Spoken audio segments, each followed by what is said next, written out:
En este tema vamos a hablar del perdón. El que no perdona nunca será capaz de amar, porque el odio y el rencor cortan la comunicación con Dios, dice Jesús. Como el sarmiento no puede dar fruto si no permanece unido a la vid, tampoco vosotros si no permanecéis en mí. Sin mí no podéis hacer nada. El que no permanece en mí es echado fuera como el sarmiento y se seca y los amontonan y los arrojan al fuego y arden. Juan 15, 4, 6. Con rencor no hay vida espiritual. Sin perdón no hay amor. Y sin amor, ¿para qué sirve la vida? Sin amor, la vida no tiene sentido. Y la autoestima será nula. ¿Acaso el guardar odio y deseos de venganza aliviará los sufrimientos? ¿Acaso una dulce venganza será agradable a Dios? Jesús nos dice que debemos amar a nuestros enemigos y orar por ellos.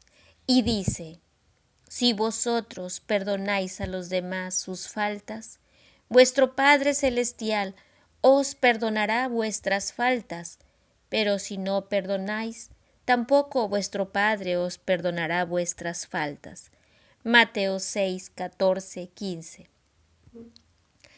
El perdón es necesario para recuperar la paz perdida. Sentirse bien con uno mismo es el primer paso para aceptarse a sí mismo y tener una buena autoimagen y una buena autoestima. Pero el perdón puede comprender varios aspectos. Perdonarse a sí mismo, perdonar a Dios, a quien podemos acusar de ser la causa de nuestros sufrimientos, y perdonar a los que nos han hecho daño. El padre Marcelino Iragui cuenta el caso de una chica a quien su madre, cuando ella tenía 5 años, le había visto manipulando el sexo y le había gritado: «Sucia, no hagas eso, que es pecado». La niña se sintió tan culpable y sucia que creía que nadie podría creerla, ni siquiera Dios. Su autorrechazo y autocondenación llegó a ser tal que, en su juventud, rechazaba toda señal de amistad por sentirse indigna y porque le era imposible creer en el amor de los demás. Tenía 20 años cuando pudo perdonarse a sí misma y abrir su corazón a Jesús. De ahí comenzó un lento y penoso proceso de curación y apertura a la vida y al amor. El padre Ronald Labarrera cuenta el caso de una mujer que lloraba mucho y le dijo: «Yo soy mala porque yo maté a mi hijo». Ella había abortado y creía que no podía tener un perdón de Dios y no se lo perdonaba a sí misma. Oraron por ella y comenzó a calmarse. Me comentó que tenía 18 años y que hacía 6 meses que había cometido el aborto. Se había confesado, pero seguía sin perdonarse lo que había hecho. Su angustia la tenía oprimida, pero después de la oración, ella sintió una gran paz en su corazón al saberse perdonada por el niño y por Dios. Jean Vanier refiere el siguiente caso. Una joven de 17 años me escribió una larga carta en que me hablaba de su familia. Ella había sufrido mucho porque tenía la impresión de que sus padres nunca la habían querido. Era como si hubiera sido un error o una equivocación. Sus padres hablaban siempre de sus hermanos y hermanas, nunca de ella. Ella fue a la escuela, pero ella no tenía amigos. Era como si ningún hombre la pudiera querer. Ella sufría mucho por la falta de amor. Un día se fue a un bosque, se sentó debajo de un árbol y de pronto, dice ella, yo fui invadida de un sentimiento de ser amada por Dios. Fue una experiencia tan hermosa que hizo que se aceptara a sí misma. Si ella era amada por Dios, se podía amar a sí misma, y amándose a sí misma podía dejar que los otros la amaran. Su vida cambió radicalmente. En este caso, el haber experimentado que Dios la amaba le hizo sentirse digna de ser amada también por los otros, y así poder aceptarse y poder sonreír a la vida que antes le parecía oscura y sin sentido.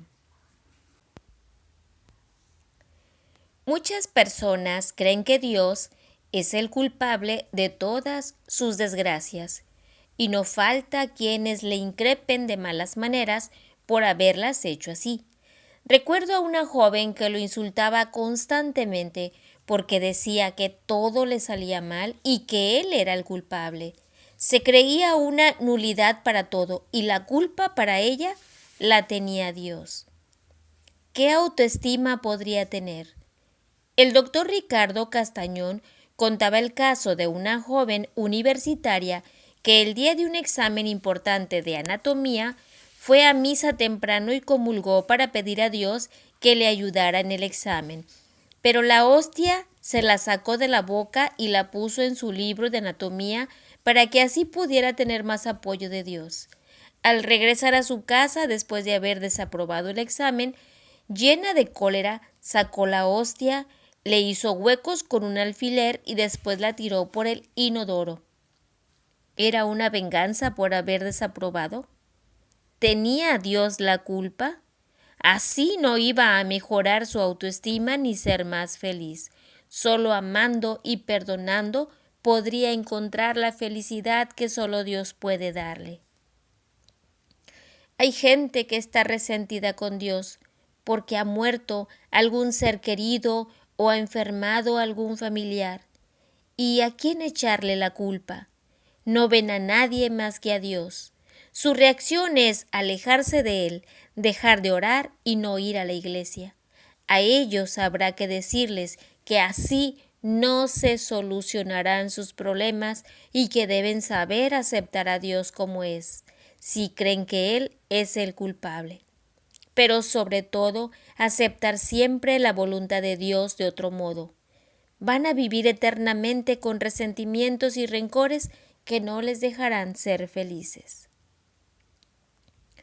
Algo extremadamente importante en la vida es perdonar a los que nos han ofendido. Todos, de alguna manera, hemos sufrido las acciones negativas de otros. Hay ocasiones en que los sufrimientos pueden ser realmente muy grandes, como ante la violación de una hija, ante el robo de toda la casa, ante el incendio deliberado del negocio, ante el secuestro o el asesinato de un ser querido. En fin, hay infinidad de casos en los que el sufrimiento puede llegar a niveles realmente grandes. Y cuando no hay una fe en Dios y falta el amor a Dios, qué fácil es caer en el odio y en la venganza. Y por ese camino nunca podrán tener paz. Hay que perdonar para tener paz. Hay que perdonar para sanar. El odio enferma y destruye por dentro. Veamos el caso de Lidia. Ella no podía perdonar a sus hermanos que le habían violado desde los 6 hasta los 8 años. Se sentía culpable de no haber confesado este pecado en su primera confesión y lloraba amargamente. Lidia se sentía indigna. Por fin quiso confesarse de haber guardado odio a sus hermanos. Perdonando, se dio en ella un proceso completo de sanación. La historia de Jody es parecida. Su padre había sido un alcohólico y a la edad de 5 años había sido abusada sexualmente por miembros de su familia. Así es que en sus años de adolescencia, ¿qué expectativas podía tener para la vida?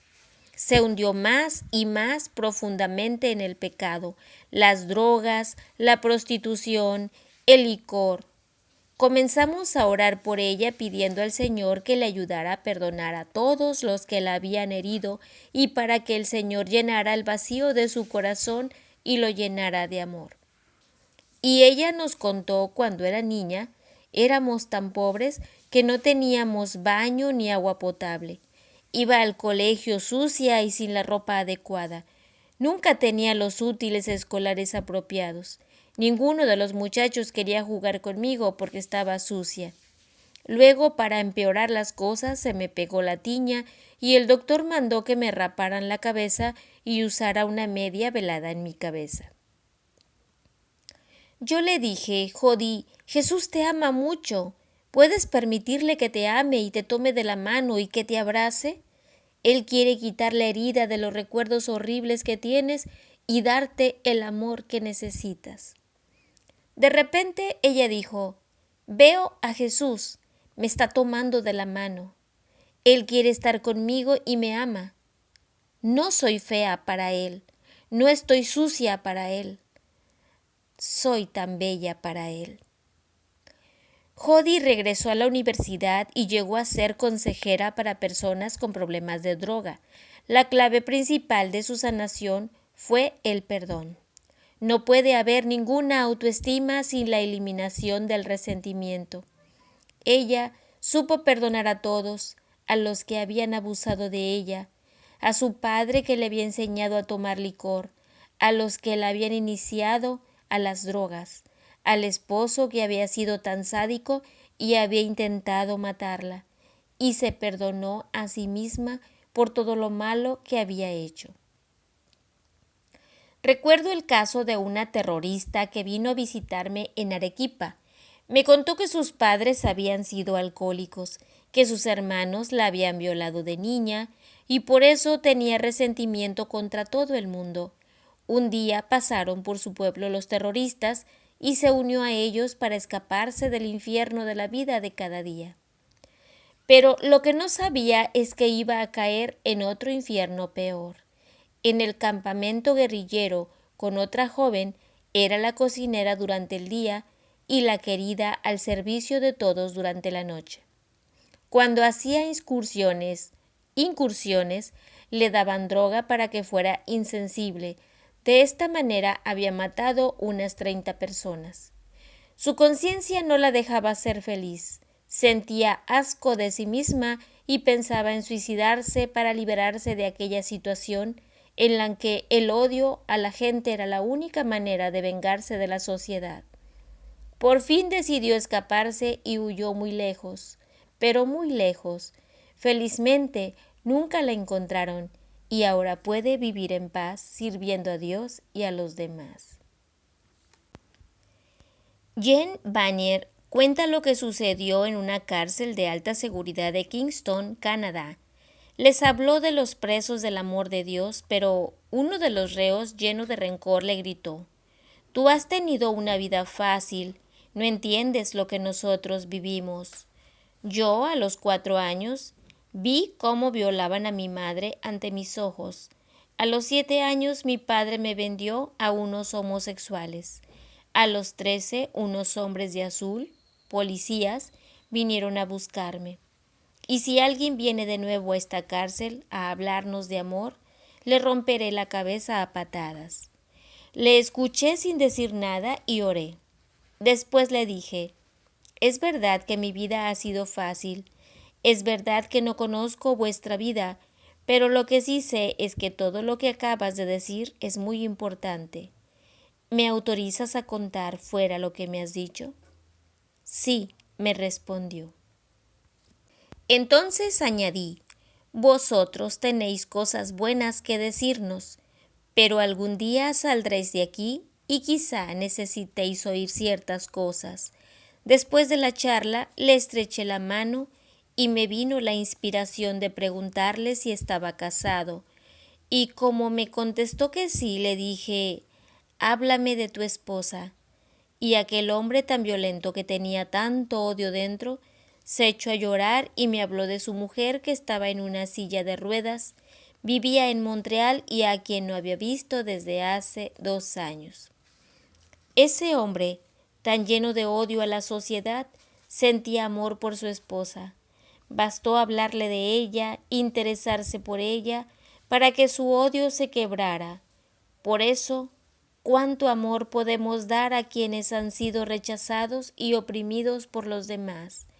Cuánto bien podemos hacer con nuestro amor, más que palabras. Los otros necesitan el testimonio real de nuestro amor para poder perdonar.